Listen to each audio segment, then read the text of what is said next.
رسول اکرم صلی اللہ علیہ وسلم نے فرمایا، ہر اہم کام جو بسم اللہ کے بغیر شروع کیا جائے وہ ادھورا رہتا ہے۔ اس حدیث سے ظاہر ہوتا ہے کہ بسم اللہ پڑھنا نہ صرف باعث برکت ہے بلکہ کامیابی کی ضمانت بھی ہے۔ بسم اللہ کو ان 7 جگہ مت پڑھنا ورنہ انسان کافر سے بھی بدتر ہو جاتا ہے۔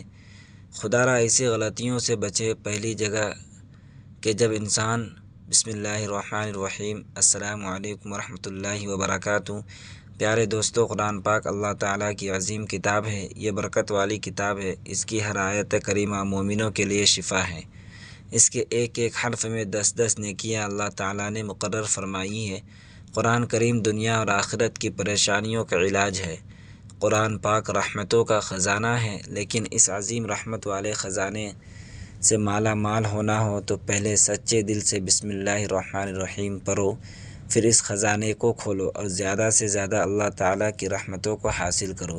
جب قرآن کریم کتاب بغیر بسم اللہ الرحمن الرحیم جیسی عظیم کتاب کی نہیں کھلتی تو دوسرے جائز کام کی برکتیں بغیر بسم اللہ الرحمن الرحیم کے کیسے حاصل ہو سکتی ہیں؟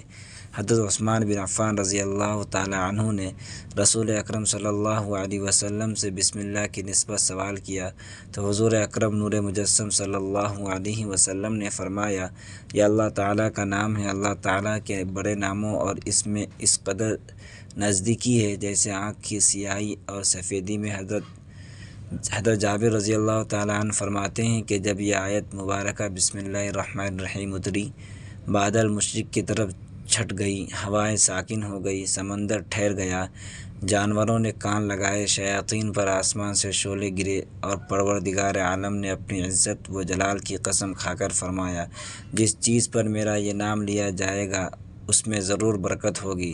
حضرت ابن مسعود رضی اللہ تعالیٰ عنہ فرماتے ہیں کہ جہنم کی 19ویں دروازوں سے جو بچنا چاہتے ہو تو بسم اللہ پڑھو، دروازے سے بچاؤ بن جائے گا۔ اسے ابن عطیہ نے بیان کیا ہے کہ لیکن کچھ ایسی جگہ ہیں جہاں پر بسم اللہ الرحمن الرحیم پڑھنا حرام ہے، جائز ہی نہیں ہے۔ ہر انسان جہاں چاہتا ہے پڑھ لیتا ہے۔ کچھ لوگوں کی ایسی عادت بن جاتی ہے کہ وہ ہر کام کرنے سے پہلے ایک دم بسم اللہ پڑھتے ہیں، تو کچھ ایسے بھی جگہ ہیں جہاں پہ بسم اللہ ہمیں نہیں پڑھنی چاہیے، جہاں پر بسم اللہ انسان اگر پڑھے گا تو وہ گنہگار ہوگا۔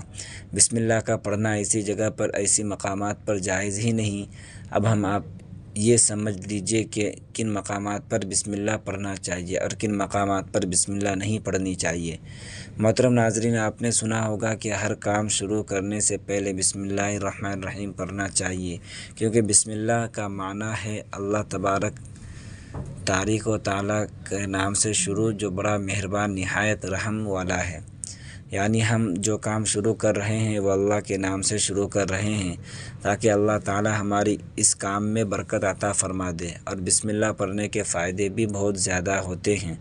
اگر کوئی انسان کسی کام کو بسم اللہ پڑھ کر کرتا ہے تو اللہ تبارک و تعالی اس کام میں برکت عطا فرماتا ہے، اور یہ سنت بھی ہے۔ حضور اکرم صلی اللہ علیہ وسلم نے بہت سارے مقامات پر ہمیں بسم اللہ الرحمن الرحیم پڑھنے کی تاکید فرمائی، اور حضور صلی اللہ علیہ وسلم نے بسم اللہ الرحمن الرحیم پڑھنے کا حکم دیا ہے۔ اب اگر آپ کوئی بھی نیک کام شروع کر رہے ہیں، اس نے ایک کام شروع کرنے سے پہلے بسم اللہ الرحمن الرحیم اگر آپ پڑھ لیں گے تو آپ کی سنت بھی ادا ہو جائے گی، اور اس آپ کو اجر اور ثواب بھی ملے گا، اور اس کی برکتیں بھی آپ کو ملے گی۔ اگر آپ نے کسی نیک کام شروع کرنے سے پہلے بسم اللہ پڑھ لیا تو پھر انشاءاللہ اس کام میں آپ کا نقصان نہیں ہوگا۔ اللہ تعالیٰ خود آپ کا حامی و مددگار اور ناصر بن جائے گا، کیونکہ آپ نے اپنے کام اللہ تعالیٰ کے نام سے شروع کیا ہے۔ کہ ہمارا کام تھا کرنا، اور بندہ کیا کرتا ہے اور اس کے بس میں ہوتا کیا ہے؟ بندہ تو اسباب اختیار کرتا ہے اور بندہ کر بھی سکتا ہے۔ بندے کے ذمے صرف اسباب کا اختیار کرنا ہے کہ آپ کسی کام کو کرنے سے پہلے سبب اختیار کریں کہ ہمیں یہ کام کرنا ہے، باقی اللہ تعالیٰ کے سپرد کر دیں۔ آپ اپنے کام کو کریں، باقی جو آپ کا کام ہے وہ اللہ تبارک و تعالیٰ کے سپرد کریں۔ ایک مرتبہ ایک صحابی آئے اور عرض کیا، یا رسول اللہ صلی اللہ علیہ وسلم، میں پریشان ہوں، ہمارے ہونٹ کہیں کھو گئے ہیں۔ تو آپ صلی اللہ علیہ وسلم نے فرمایا، اللہ تعالیٰ پر بھروسہ کرو، اور اللہ پر بھروسہ ہی اصل چیز ہے۔ یہ وہ لوگ ہیں کہ میں نے اللہ پر بھروسہ کر لیا، اللہ پاک کافی بہترین کارساز ہے۔ تو کچھ صحابہ کرام رضوان اللہ تعالیٰ علیہم اجمعین نے عرض کیا، یا رسول اللہ صلی اللہ علیہ وسلم، ہمیں اللہ کی ذات پر بھروسہ ہے، کیا ہم اپنے اونٹوں کو ایسے ہی چھوڑ دیں؟ اگر ہماری قسمت میں ہوں گے تو ہمارے اونٹ واپس آ جائیں گے، اور مقدر میں نہیں ہوں گے تو چلے جائیں گے، ہمیں اللہ تعالیٰ کی ذات پر بھروسہ ہے۔ تو حضور اکرم صلی اللہ علیہ وسلم نے فرمایا کہ نہیں، پہلے اپنے اونٹ کو باندھو، پھر اللہ کی ذات پر بھروسہ کرو، یعنی ہمارے ذمے کے جو کام ہے وہ ہمارے اوپر کرنا لازم ہے۔ اسباب کا انکار کرنے والا جاہل ہوتا ہے، اسباب کا انسان انکار کر نہیں سکتا کہ نہیں ہم تو ہاتھ رکھ کے بیٹھ جائیں گے، اب اللہ تعالیٰ رزق لائے گا، کیونکہ وہ رازق ہے، وہ ہمیں کھلائے گا۔ لیکن آپ اپنی محنت کیجیے، آپ اسباب اختیار کیجیے، پھر اللہ تعالیٰ کی ذات پر چھوڑ دو۔ آپ پہلے جاؤ مزدوری پر، آپ کام پر جاؤ، آپ کا کاروبار کرو، پھر اللہ تعالیٰ کی ذات پر چھوڑ دو کہ اے پروردگار عالم، اب ہمارا کام تھا، ہم نے کر لیا، آگے تیری رضا ہے اور تیری رحمت کی ہم امیدوار ہیں۔ صرف ہمارے کمانے سے رزق تھوڑی ملتا ہے، آپ نے کمایا، بس کما کے لے کے آیا۔ اس کے علاوہ آپ غور کیجئے کہ دانے کو زمین سے نکالا کس نے، اس کے بعد پھر اس کو گیہوں کی شکل میں، پھر وہ آٹے کی شکل میں بنایا، پھر وہ روٹی بنتی ہے۔ ہم سمجھ رہے ہیں کہ یہ ہماری محنت سے ہو رہا ہے، ہم نے روٹی بنائی، روٹی بنا کے ہمارے سامنے آئی، اس کے بعد ہم نے جیسے ہی اس کو بسم اللہ پڑھ کر کھایا تو اب ہمارے حلق پر ایک فرشتہ بیٹھا ہوا ہے، وہ فرشتہ اللہ سے اجازت مانگ رہا ہے۔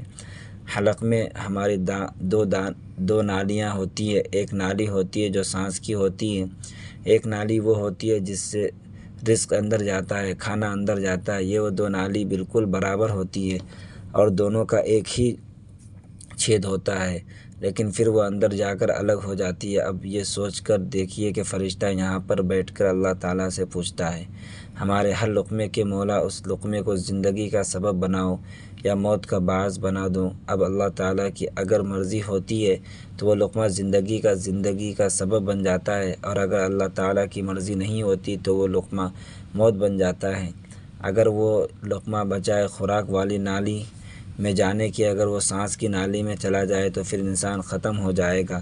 تو آپ دیکھیں، ہم نے اتنے سارے کام کیے لیکن فرشتہ یہاں پر بیٹھا ہوا ہے کہ اس نوالے کو، اس لقمے کو کہاں لے جانا ہے۔ تو یہ آپ نے اسباب اختیار کیے، یعنی اس کو اسباب اختیار کرنا کہتے ہیں، اور اللہ تبارک و تعالیٰ پر چھوڑ دیا تو نیک کام شروع کر رہے ہیں، کھانا کھا رہے ہیں تو ہمیں بسم اللہ پڑھنے کی تاکید کی گئی ہے۔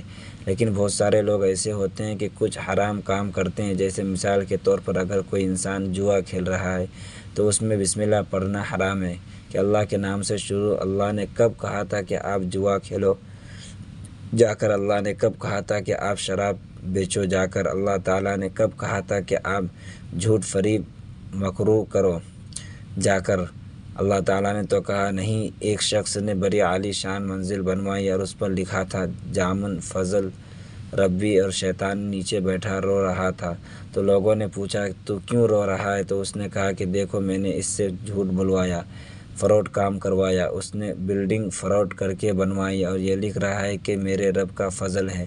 اللہ تعالیٰ نے کہا تھا کہ جھوٹ بولو، اللہ تعالیٰ نے کہا تھا کہ ڈھونگ کرنا، اللہ تعالیٰ نے کہا تھا کہ فراڈ کرنا۔ تو مقصد صرف یہ ہے کہ شیطان ہر طرح سے انسان کو بہکاتا ہے، تو اس لیے حرام کاموں سے پہلے ہمیں بسم اللہ ہرگز نہیں پڑھنی چاہیے۔ ہمیں ہر کام شروع کرنے سے پہلے بسم اللہ الرحمن الرحیم پڑھنا چاہیے۔ ہمیں احتیاط رکھنی چاہیے کہ جب ہم باتھ روم کے اندر داخل ہو چکے ہیں تو نہانے سے قبل نہ پڑھے، باتھ روم میں جانے سے پہلے بسم اللہ الرحمن الرحیم پڑھے، اور باتھ روم کے نکلنے کے بعد کپڑے پہنے تو پھر بسم اللہ الرحمن الرحیم پڑھے۔ اور کوئی انسان کاروبار کرتا ہے، اب اس نے جھوٹ بولا اور پھر اس کے بعد پیسے لیتے وقت بسم اللہ الرحمن الرحیم پڑھا، تو ایسی جگہوں پر جہاں پر حرام کام کوئی بندہ کرتا ہے تو وہاں پر بسم اللہ پڑھنا نہیں چاہیے، کیونکہ اللہ تبارک و تعالیٰ نے آپ کو دنیا میں چھوٹ دی رکھی ہے کہ جیسا کرو گی ویسا بھرو گے۔ اللہ تعالیٰ سب کو دیکھ رہا ہے، کون کیا کر رہا ہے، تو کچھ ہم کر رہے ہیں صحیح یا غلط، اس کے بعد پھر لوگ کہتے ہیں کہ یہ تو اللہ تعالیٰ کی مرضی ہے، لیکن یاد رکھنا یہ اللہ کی مرضی نہیں، اللہ کی اجازت ہے۔ اللہ نے آپ کو اجازت دی ہوئی ہے، بس اللہ نے چھوٹ دی ہوئی ہے کہ کر لو دنیا میں جیسا کرنا ہے۔ اللہ ظالم کو ڈھیل دیتا ہے لیکن جب پکڑتا ہے تو چھوڑتا نہیں ہے۔ اللہ کی پکڑ بڑی سخت ہوتی ہے، تو دنیا میں اللہ دیکھ رہا ہے، یہ مرضی نہیں ہے اللہ کی آپ گناہ کرو، لیکن اللہ نے بس اجازت دی ہوئی ہے کہ آپ کر لو، دیکھیں گے کتنا کرو گے۔ ایک دن آؤ گے میرے پاس، جب آؤ گے تب ہم فیصلہ کریں گے۔